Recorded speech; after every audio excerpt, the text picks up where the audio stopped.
ვისაც ზესწამს მას საუკუნო სიცოცხლე აქვს ხოლო ურჩი ძისას არა აქვს საუკუნო სიცოცხლე არამედ ღვთისრის სხვა რჩება მასზე იესომ თქვა მე ვარ აღდგომა და სიცოცხლე ჩემი მორწმუნე კიდეც რომ მოკვდეს სიცოცხლებს ამენ იესო არის სიცოცხლე ამენ და ეს სიცოცხლის ძვირფასება მოგვცა ჩვენ და აი ამ სიცოცხლის მატარებლები ვარ ჩვენ დიდება იესოს ალელუია ერთხელ რატო დავიწყე მე ეს ყველაფერი ესე ერთხელ ერთ ოჯახში მივედი და მინდა რომ გითხრათ რომ ჩვენში არის სიცოცხლე და ჩვენ სიცოცხლის მატარებლები ვართ ერთ ოჯახში მივედით ჩვენი და რომელიც საბერძნეთში იყო წასული აქ დადდა ხოლმე ჩვენ დამსახურებებზე და საბერძნეთში წავიდა როცა აქ იყო ვერ რჩებოდა ორსულად ხო და ჩვენ ვილოცეთ ეკლესიამ და მაშინ მაჯონი იყო მოსული ერთად ვილოცეთ და იმის მე როცა წავიდეს და იქ დარჩა პეღზიმეთ ბავშვი შეეძინა და ძალიან გახარებული იყო და მოვუწია პირობაო ჩამოვიდა და მის მოსანახულებლად მივედით და მართლაც ღმერთის მადლი იყო ამ ოჯახზე თელი ოჯახი ისმენდა ღმერთის სიტყვას თელმა ოჯახმა მიიღო უფლის სიტყვა და ჩვენ დავამოწმეთ ის სიცოცხლე რომელსაც აქვს ქრისტეს დიდება იესოს და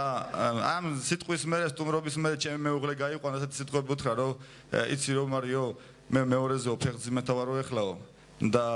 ვაპირებდი რომ მომეცილებინაო რა და თქვენ რომ მოხვედით და ილაპარაკეთ და ღმერთმა გამახსენაო ყველა ის სასწაულიო რაც კი უფალ შენთვის გაუკეთებიაო და მე პირობას ვდებო რომ ის გაჩნდებაო ჩვენში არის სიცოცხლე ამენ მე იმ ბავშვისთვის ჩვენ იმ ბავშვისთვის გავხდით სიცოცხლე დიდება იესოს მე არ ვიცი შეიძლება ამ დარბაზში ძის ადამიანი ვიც ნაყოფს ატარებს მუცლის და ის მოცილებას აპირებს შეიძლება შენ მორწმუნე ხარ შეიძლება დიდი ხანი არ დადიხარ შეიძლება პირველად შემოხვედი მაგრამ იცოდე ძვირფასო დაოწმაო არ მოკლა ბავშვი ის ცოცხალია ის ღმერთს უყვარს მას ღმერთს მასზე განსაკუთრებული გეგმა აქვს იცით რა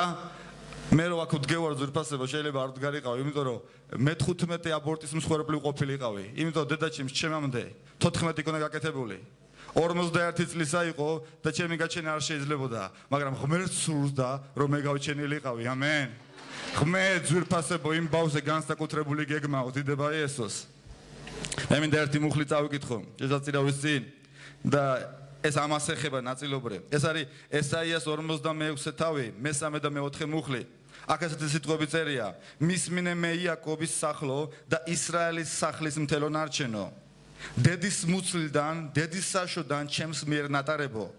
თქვენ სიბერემდე მე იგივე ვარ და თქვენს ჭაღარამდე გზიდავ თქვენ ამ მუხლს კიდევ ერთხელ კარგად გავმარტავ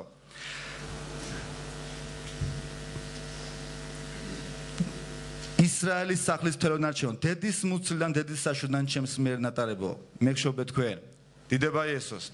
ეხლა ახალგაზრდა კაცი ვარ და სახში ფიქრობდი რა, ესეთი რაღაცა მომივიდა აზრი. მე არ ვიცი თქვენ მოგსულია თუ არა მოგსულია, მსგავსი აზრი, მაგრამ მე მომივიდა. ახალგაზრდა კაცი ვარ, ფულშოულობ,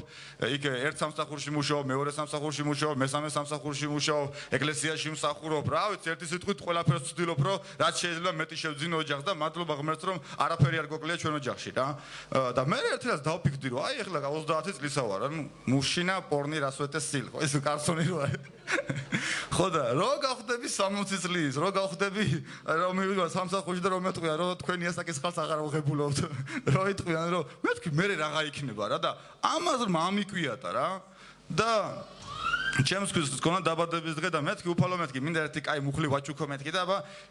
რა მუხლი ვაჩუქო მეთქი და ესე დავადე თითი. თუმცა ეს არ არის ღმერთის ის არის მაგრამ ეს მუხლები ამოვიდა როცა ეს მუხლი წავიკითხე უბრალოდ შოკში ჩავარდი. ნახე რა წერია კიდევ ერთხელ გავიმეორებ. დედის მუცლიდან დედის საშოდან ჩემს მიერ ნატარებო. თქვენ სიბერემდე მე იგივე ვარ და თქვენს ჭაღარამდე გზიდავ თქვენ. ამენ. და როცა ეს მუხლი წავიკითხე მე თქვი მაპატიე უფალო ჩემი ცოდვები მაპატიე ჩემი უგუნური ფიქრები იმიტომ რომ დედის მუცლიდან გამომარჩია წარმოიდგინეთ მე 15 აბორტის მსხვერპლი შეიძლება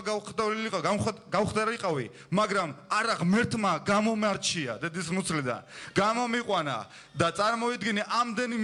მილიარდი ადამიანიდან ქრისტეს ფარაში მომიყვანა და უფრო უდიდესი პატივი მარგუნა რომ ღვთისმსახური ყოფილიყავი და ის მზიდავს მე ამენ ის მატარებს მე ამენ ის გატარებს შენ ამენ მოდი თქვი ის მატარებს მე ის გატარებს შენ ძვირფასებო დღეს რო აგზიხარ ეს შემთხვევით არ არის შენ ხო არა გონია უბრალოდ გული გამკეწყო და მოხოდი არა ეგ ღმერთმა მოგიყვანა დღეს შენ აქ და ღმერთი გატარებს თავისი გზებით ამენ ღმერთმა მოგიძღვა აქამ და ღმერთი წაგიძღვება ამის იქითაც იესო ნავეზე თქვა ხალხმა როცა გადაალახა იორდანე ესეთი სიტყვები თქვეს რომ იქითო ბევრია საომარიო მაგრამ იესო ნავეზე თქვა თუ ფალმა აქამდე მოგიყვანაო ამის იქითაც ის წაგვიყვანო დიდება იესოს თუ დღემდე მოგიყვანა იესო ამის იქითაც ის გატარებს ამენ ერთხელ ერთი ძმა ხილვას ხედავს და ლოცვაში ესეთი ჩვენება ნახა რომ მის გვერდზე იესო იდგა და ზღვის ნაპირზე მიდიოდნენ ხო და გახარებული ლოცულოს მადლობა იესო ჩემთან ახარ ასე შემდეგ და უცებ ამ ძმა უკან მოიხდა და დაინახა რომ ზღვის ნაკვალებზე ზოგიერთი კვალი გამოჩნდებოდა და გაქრებოდა და უფალო განაყოფილაო ესეთი შემთხვევაა რომ როდესმე მიგიტოვებივარო და იესო მომთხრა არაო შვილო მე შენ არადროს არ მიმიტოვები ხარო ოღონდ როცა შენ გაგიჭირდებოდაო ხელში აყვანილი გატარებდიო რომ არ დაცემულიყავიო ეს შენი ნაკვალები არა ჩანსო ხანდახანო დიდება იესოს როცა შენ ძალიან გიჭირს ნუ გეშინია იესო განსაკუთრებულად მაშინ არის შენთან ამენ ჰალელუია რატო თქვი ეს მუხლი ძვირფასებო იმიტომ რომ გაბედულები იყავთ შეწირავებში გაიღო გაფლანგა გაანიავა ღარიბებს დაურიგა მისი სიმართლე კი რჩება საუკუნოდ ამენ იესო შენთან არის დღეს თუ საბოლოო თეთრს ჩააგდებ ნუ გეშინია უფალი არის მზრუნველი შენზე ამენ ის გატარებს თავისი გზები დიდება კონდეს ღმერთს ამენ მოდი წამოდგეთ ახლა და სიხარულით შევწიროთ უფალს ჰალელუია